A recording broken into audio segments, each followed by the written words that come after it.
Hello everyone and welcome to the new session of the lecture series, and today's topic is respiration in plants. So this lecture is completely NCERT based, means all the topics covered in the lecture are from the NCERT book. So today in this topic, respiration in plants, we will be studying about the respiration and the mechanism of respiration.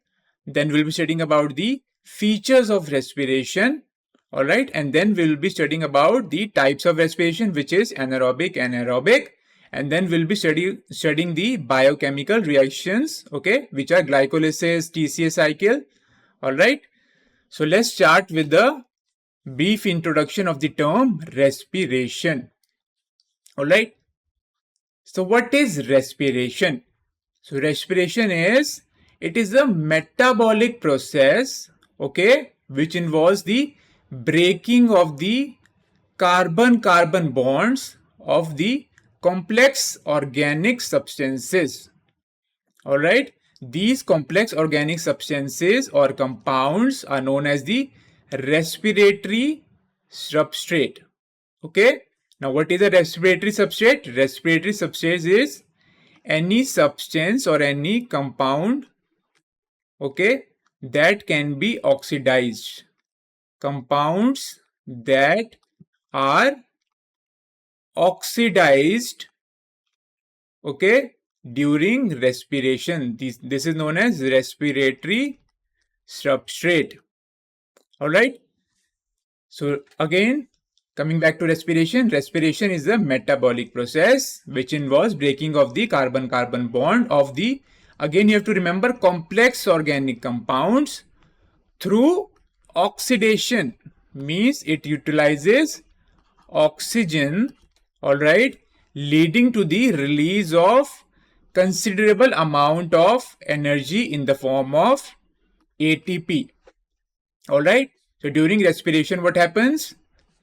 Carbohydrates are used by the organism. Okay, so carbohydrates are used by the organism and it is converted into glucose. Okay, now this glucose, okay, combines with oxygen and it releases energy.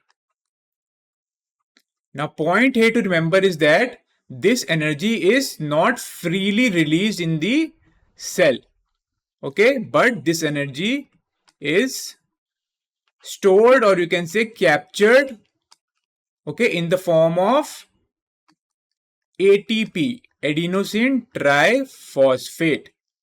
Okay, and then later what happens? This ATP, depending on the requirement of the cell, can be broken down to produce energy. All right, so that's why ATP is also known as energy currency of the cell. ATP are also known as the energy currency of the cell. All right, one more point again here to remember is that the energy which is, okay, produced, first of all, it is not freely released in the cell, it is released and captured, okay, in the form of ATP. Second, this energy which is released is not released in one step, okay, it is not released in one step, okay, but it takes multiple steps, okay, it takes multiple steps to release energy.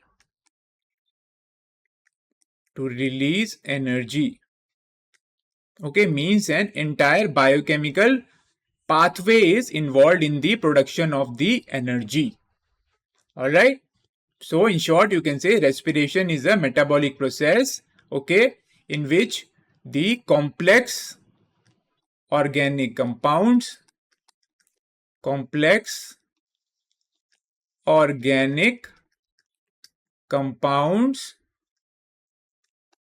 are broken down into simpler compounds, okay, simple compounds, okay, and during this process what happens? energy is released in the form of ATP. Okay, and this ATP can be used by the organism to carry out various processes. Okay, now energy stored in the ATP, okay, can be harnessed for diverse energy demanding processes. Okay, with the process of respiration, ATP is produced. Okay, and this ATP can be used in lot of diverse processes within the organism, such as ATP is used during the movement of the organism. Okay, movement, you can say locomotion. Okay, you can say it is also used during the reproduction, lot of processes. Okay, now next point is the carbon framework generated during the respiration, okay, serves as a precursor for the synthesis of various cellular molecules. This is another significance of or importance of respiration, which is that a carbon framework is generated. Okay, so you can say during respiration some intermediates are produced, okay, such as pyruvic acid. Pyruvic acid is also known as pyruvate, and acetyl coenzyme A. We will talk about both of these in later stages. Okay, so these intermediates are produced, and this is involved in the production of other compounds. Okay, other organic compounds can be produced. Also, the carbon that is produced during respiration can be used for the synthesis of, we can say, for the production of amino acids, which will combine to form proteins. Okay, again the carbon from the generated from the respiratory process, okay, can be used for the synthesis of nucleotides. Okay, which will join together to form DNA or RNA, and the carbon obtained from the respiratory process can be used for the synthesis of fatty acids, which will combine to form lipids later. Alright, so this is again the importance of respiration. The carbon framework that is generated during respiration can be used for synthesis of various cellular molecules. Alright, now let's talk about the respiratory substrate, means the organic compounds that are used during the respiration. Okay, so what is respiratory substrate? The compounds that are oxidized during the respiration. Okay, usually glucose is used as a respiratory substrate. Alright, so you have to remember that glucose is usually used as a respiratory substrate during respiration, or you can say glucose is used for the ATP production usually, but depending on the requirement of the organism, fats, proteins, and sometimes organic acid can also be used as respiratory substrates. Now next topic is, do plants breathe or not? Okay, so we are talking about breathing here. So breathing is different from respiration. Okay, so respiration and breathing are distinct processes, but breathing is a part of respiration. Alright, so what happens? Plants, respiration takes place in plants also, respiration takes place in humans also. So here we're talking about plants. So in plants, during respiration, what happens? Oxygen is utilized and carbon dioxide is released as a byproduct. Same as human beings. During respiration, what happens? We utilize oxygen and carbon dioxide is released as a byproduct. Now, unlike animals, okay, animals have lungs and all for breathing and respiration. Okay. Plants, how they do the gaseous exchange. Plants have specialized respiratory structures. Okay. And what they have stomata in the leaves. All right. Or they have lenticels. Okay. And where lenticels are present, they are present in the stem or the fruit surface. They are also present on the surface of the fruit sometimes.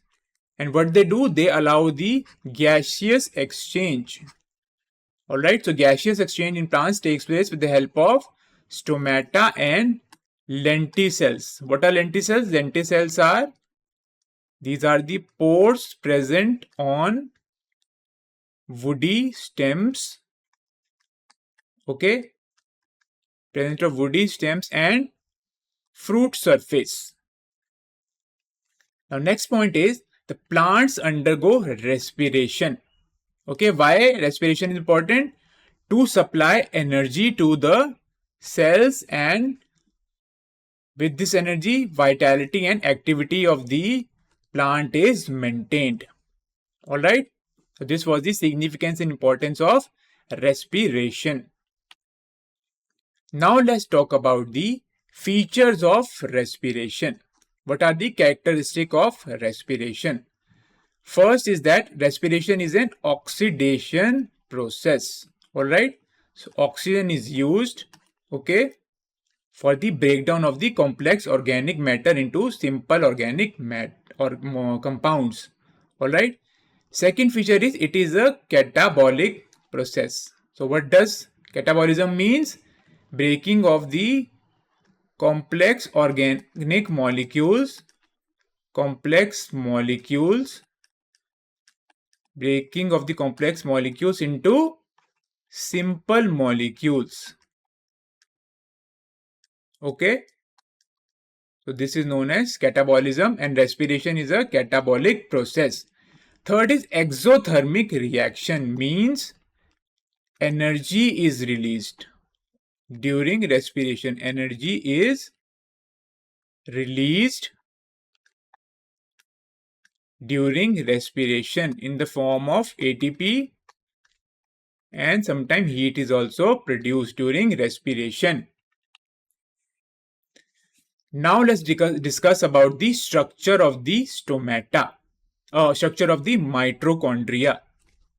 Okay, so mitochondria is known as the powerhouse of the cell. Mitochondria is known as the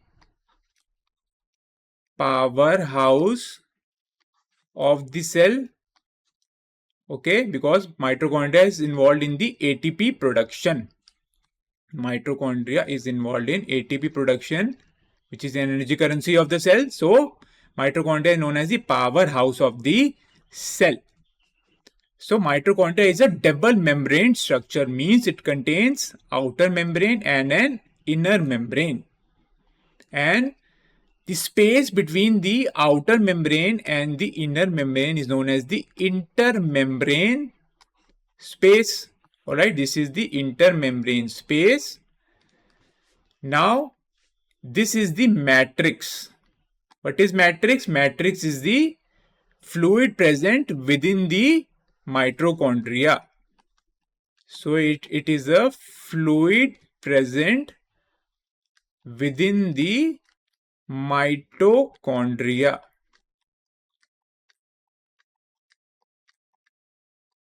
All right, and within matrix, what is present? Within matrix, enzymes are present and coenzymes are present. So in matrix, what is present? What is the importance of matrix? Lots of enzymes are present which take part in lot of biochemical reactions. Coenzymes are present here. All right. So all of these are present in the matrix. Now what is coenzymes? Coenzymes are organic compounds, okay, that bind to the active site of enzymes. Okay, and what they do after binding, they help in the catalysis of the reaction. They help in the catalysis of the reaction. Some of the examples of coenzymes are, okay, what are the examples? NAD, okay, FAD, okay, NADP also, okay. Now what is NAD? NAD is nicotinamide adenine diphosphate. This is flavin adenine diphosphate. This is nicotinamide adenine diphosphate. Alright. Now let's talk about the crista. Okay. So what is crista? Crista is the infolding of the plasma membrane. It is an infolding of the plasma membrane, and what it does, it increase the surface area. It increase the surface area, okay, for the biochemical reaction to take place. All right. So this was about the structure of the mitochondria. Now respiration can be of two types. First is aerobic respiration, okay, and we have the anaerobic respiration. Okay, first let's talk about the aerobic respiration. So aerobic respiration means it involves oxygen, okay, that's why it is called aerobic respiration. So during aerobic respiration, what happens? First step is the glycolysis. Okay, now what is glycolysis? Glycolysis is the conversion of the glucose molecule to pyruvic acid. Alright, and this takes place in the cytosol of the cell. Cytosol is also known as the cytoplasm of the cell. Now after glycolysis, we have the Krebs cycle. Okay, now this pyruvic acid that is produced, okay, it enters the Krebs cycle. But before entering Krebs cycle, there is one step known as oxidative decarboxylation of the pyruvic acid. Okay, or you can say oxidation of the pyruvic acid takes place. Okay, and this takes place in the matrix of the mitochondria. Okay, what was matrix? Matrix was the fluid of the mitochondria, fluid present within the mitochondria. Now third step is oxidative phosphorylation.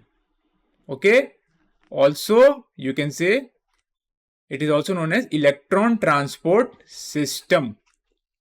Okay, we will study about these processes in detail later. Okay, and what does this do? Oxidative phosphorylation along with electron transport chain. So it is a connected process. Both of these are connected. Both of this is happening simultaneously. Both these processes. And what happens in the end? There is formation of ATP. Okay. Now this takes place where? This takes place in the inner mitochondrial membrane. Okay. So all the complex, okay, all the complexes involved in the electron transport system, or you can say oxidative phosphorylation, are present in the inner mitochondrial membrane. So here you can see aerobic respiration, okay, involves glycolysis. It involves Krebs cycle, and in the end, it also involves oxidative phosphorylation, which leads to the formation of ATP.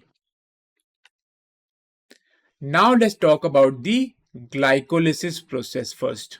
Okay, so glycolysis process is also known as the EMP pathway.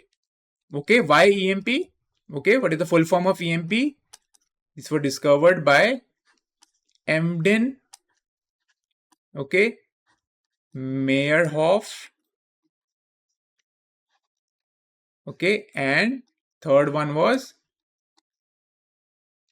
Fairness. Okay, that's why it is known as EMP pathway. Okay, now what happens during glycolysis? Glucose molecule is converted into two molecules of pyruvate, also known as pyruvic acid. And what does glycolysis involve? It involves, or it consists of 10 steps. Okay, it involves 10 steps, and also it involves 10 enzymes. Okay, so it is a multi-step process. It is an entire biochemical pathway in which glucose is converted into two molecules of 3-carbon compound known as pyruvate. So glucose is a 6-carbon compound, whereas pyruvic acid is a 3-carbon compound, and two molecules of pyruvic acid are synthesized at the end of glycolysis. Alright. Now, first let's discuss about the different classes of enzymes that are involved in glycolysis. So again, coming back to this flow chart. Okay, so first enzymes are kinases. Okay, kinase. Second are, you can say, isomerase or mutases. Okay, mutase or isomerase. Kinases, we know, are involved in the transfer of the phosphate group. Okay, mutase, what is the role of mutase? They are involved in the rearrangement. They are involved in the molecular rearrangement of the compounds. Molecular rearrangement. Okay, and especially of the phosphate group. Especially of the phosphate group. Okay. Okay, so they transfer the phosphate group from one hydroxyl group of the one compound to the other, to the hydroxyl group of the other compound. Now next class is aldolase. Okay, aldolase, you can see here aldolase. So aldolase is an enzyme. It is a kind of lyase enzyme. Okay, it belongs to lyase. Okay, so it is a lyase enzyme. Now what is lyase enzyme? Lyase enzyme is a cleavage enzyme. Okay, it is a cleavage enzyme. And what does it do? It helps in the, or it catalyzes the cleavage of the chemical bond. Okay, it catalyzes the cleavage of the chemical bond. Okay, now next class of enzyme is dehydrogenase. Okay, dehydrogenase. So what is dehydrogenase? Dehydrogenase is an oxidoreductase enzyme.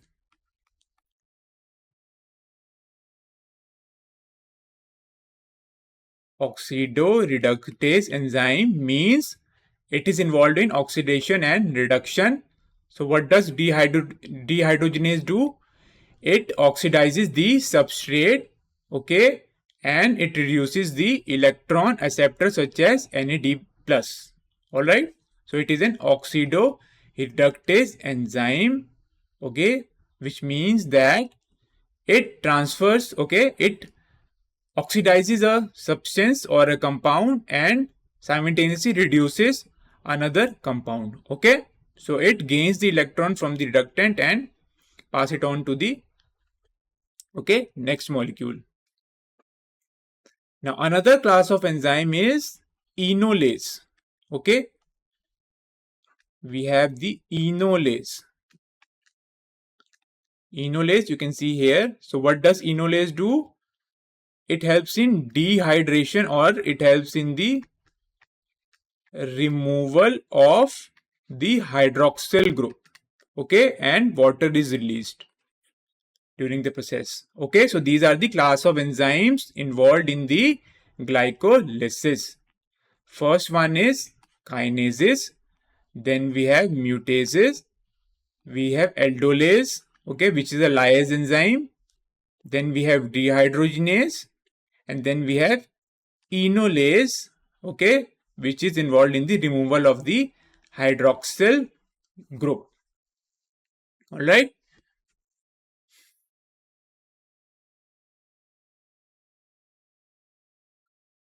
Now this is the breakup of the glycolysis pathway. Okay. First is what happens? Glucose is first converted into glyceraldehyde 3-phosphate. So up till this process, okay, up till the production of glyceraldehyde 3-phosphate, this is known as the preparatory phase. Okay. So glycolysis initially have a preparatory phase. Preparatory phase. Okay. Preparatory phase, what happens? Glucose is converted into glyceraldehyde 3-phosphate, this compound. Okay, up till here it is known as the preparatory phase. All right, in which ATP is utilized. During this process, ATP is utilized. All right, that's why it is known as preparatory phase. All right, so step 1, 2, 3, 4 and 5 comes under the preparatory phase. Okay, and after these, what happens? After the preparatory phase, ATP is produced. Okay, before that ATP was utilized. Now in the following stages, okay, after the preparatory phase, ATP is produced. All right, here you can see during the conversion of glucose to glucose 6-phosphate, ATP is utilized here, as well as when the glucose 6-phosphate is converted into glucose 1,6-bisphosphate, again ATP is utilized here. Okay, so this is what is happening during the preparatory phase of the glycolysis. All right. So now what happens after the preparatory phase? Okay, then the glyceraldehyde 3-phosphate is finally converted into 2 molecules of pyruvic acid, okay, also known as pyruvate. Pyruvic acid is also known as pyruvate, which is a 3-carbon compound. And what is the net gain of glycolysis? 2-NADH and ATP are produced at the end of glycolysis. So we will be studying this, how there is production of 2 molecules of NADH and production of 2 molecules of ATP in detail in the next session. Okay, all right. So thank you very much for listening, and we'll be discussing about this entire process of glycolysis in the next session. Thank you very much.